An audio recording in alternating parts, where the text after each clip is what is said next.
قومی اقتصادی کونسل نے 2709 ارب روپے ترقیاتی بجٹ کی منظوری دے دی۔ توانائی بجٹ پلان کے تحت مارکیٹیں رات 8 بجے بند کرنے کا فیصلہ۔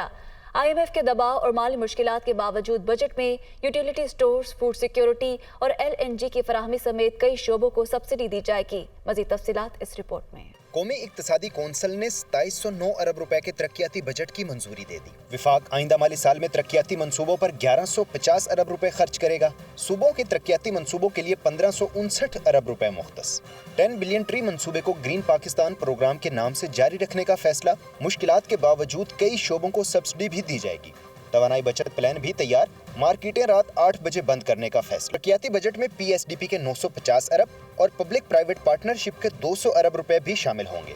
باقی رقم بیرونی امداد کی مد میں خرچ کی جائے گی، جبکہ گرین پاکستان پروگرام پر مجموعی طور پر 125 ارب روپے سے زیادہ لاگت آئے گی۔ بجٹ میں وزیر اعظم laptop scheme, solar tube well, نوجوانوں کو چھوٹے قرضوں کی فراہمی، hepatitis C programme, IT startup کے لیے اینڈومنٹ فنڈ کا قیام، خواتین کو با اختیار کرنا، یوتھ سکلز ڈیولپمنٹ اور کھیلوں کے منصوبے حکومتی ترجیحات میں شامل ہیں۔ قومی بچت پلان کے تحت مارکیٹیں رات 8 بجے بند کرنے کا فیصلہ بھی کیا گیا۔ وزیر منصوبہ بندی احسن اقبال کہتے ہیں فیصلے سے سالانہ 1 ارب ڈالر کی بچت ہوگی۔ کابینہ نے پیکج منظور کیا تھا کہ انرجی کو بچانے کے لیے دکانوں کو اور کمرشل سینٹرز کو 8 بجے بند ہونا چاہیے۔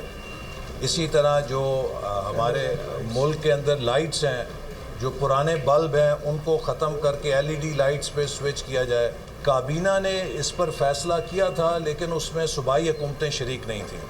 تو آج NEC میں اسے ہم اس لیے دوبارہ لے کر گئے کہ آج صوبائی حکومتیں بھی NEC میں شریک تھیں، تو لہٰذا اب ہم امید کرتے ہیں کہ صوبائی حکومتیں انرجی کنزرویشن کا جو پیکج منظور ہوا ہے اس پہ عمل درآمد کرائیں گی۔ آئندہ بجٹ میں پیٹرولیم سیکٹر کے لیے 53.6 ارب، گھریلو صارفین کو RLNG کی فراہمی کے لیے 30 ارب، نیا پاکستان ہاؤسنگ کے لیے 50 کروڑ، اسلام آباد کی میٹرو بس سروس کے لیے 2 ارب، میرا گھر میرا پاکستان کے لیے 12.2 ارب اور سیلاب سے متاثرہ کسانوں کے قرضے معاف کرنے کے لیے 7 ارب کی سبسڈی تجویز کی گئی ہے۔